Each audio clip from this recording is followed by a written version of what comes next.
Hey, it's Lee, and I'm here with another pickups video. As has been the case lately, it's my first in a while, but that's okay. It was the holidays, I was away, and I actually have a couple pickups videos to record. I could do them all in one shot, but it feels a little strange.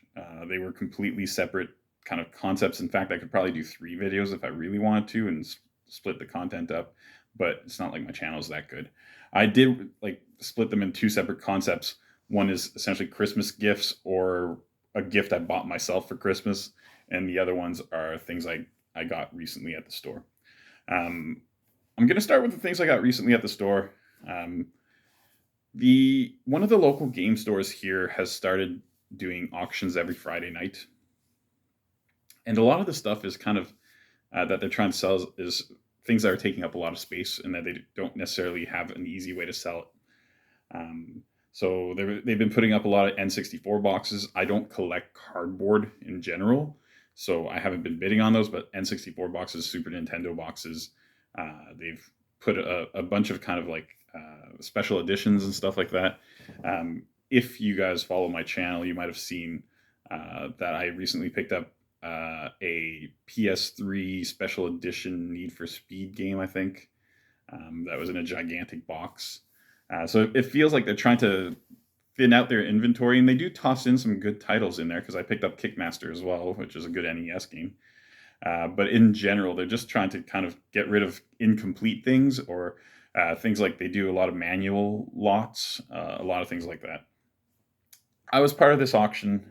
I wasn't seeing too much stuff I could use, and then this item came up, and it's in pretty rough shape, but it's a case for Def Jam Fight for New York. It's on the GameCube.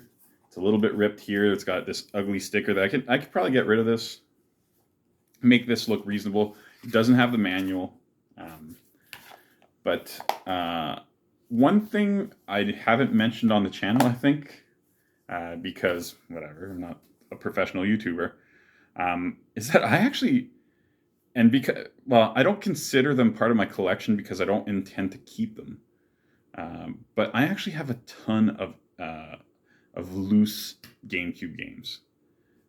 I work for, or I used to work for a company that was a rental service for movies, and at one point, that rental service also acquired another rental service that did video games. And as a result, we had a bunch of video games, but we weren't renting them out. And they knew I was a collector, and they asked me if I wanted to sell them on behalf of the company. And then they said, you know what, you just keep the profits. You keep whatever you want. I started selling games. I sold all of their Xbox games. I sold all of the PS2 games.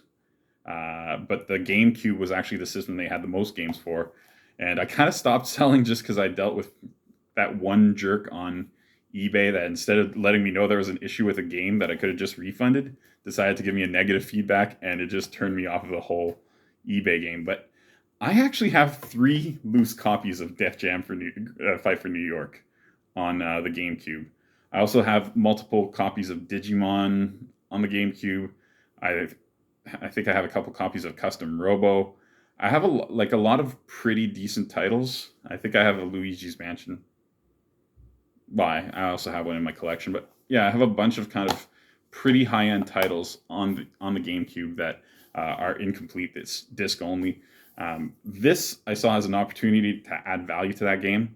Uh, Def Jam Fight for New York, if you haven't been following it, has become a very valuable game on any system. The GameCube version, it's gone down recently a tiny bit, but I think the cheapest you can get this more or less is about 170 bucks complete, something in that range.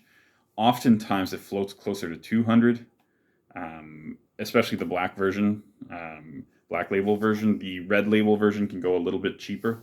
But yeah, this game's very valuable. I saw this come up for auction, and I was like, it's added value to the game. It basically makes my loose disc that much more sellable because a lot of people will collect in box even without a manual. So I actually paid $25 for this case, and I think that's actually it might have been like somewhere between 25 and 30, because I think someone else bid 25, and I think I outbid them by a couple bucks. So I probably bid $27 on this. Fine with me. I think it's worth it, because I think it makes the game that much more sellable. It's a lot easier to kind of sell it in the case than these loose games. I'm probably going to have to put these games back online, because I'd like to invest into my collection a little bit more without spending my own money. That'd be pretty cool.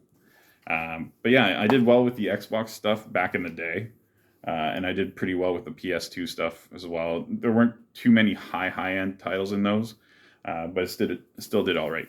When I went to pick this up, I couldn't help but look around the store, and I kind of went in a weird direction, just because I've never really collected for this system. I believe I have one that functions. I haven't even tried it. But I figured I'd get in on while the prices are still almost reasonable. Like, they've gone up a little bit. Yeah, I wanted some kind of horror-ish types of games. So I went for, and I have to look at it while I read the title. It's Shadows of the Damned on the Xbox 360. I don't know too much about the gameplay on this. This was a blind buy. I just kind of walked in there, saw the title, said that looks kind of cool, and I want it. But I've never seen gameplay. I've never played it. I believe I paid, for that one, I think I paid $35. And also got this game. And these are Canadian prices, by the way. This is Silent Hill Downpour. Any Silent Hill game seems to have pretty decent value right now. And this is a fairly recent game. Should be kind of in a reasonable price range for now. I'm guessing it's going to go up. Every survival horror game on Earth seems to have gone up a lot. So I paid $40 for this. So I thought that was kind of an interesting approach to it. Yeah, these two games was $75? And then this was $27 in an auction, so I ended up paying about $100 total. And I've added a lot of value to one of the many loose games I have on the GameCube, and picked up 2 survival horror games on a system that I've never really collected for. Maybe at some point I will show those GameCube games, just because I think it's an impressive lot. But yeah, for now, that's all I got to show. Thanks for watching.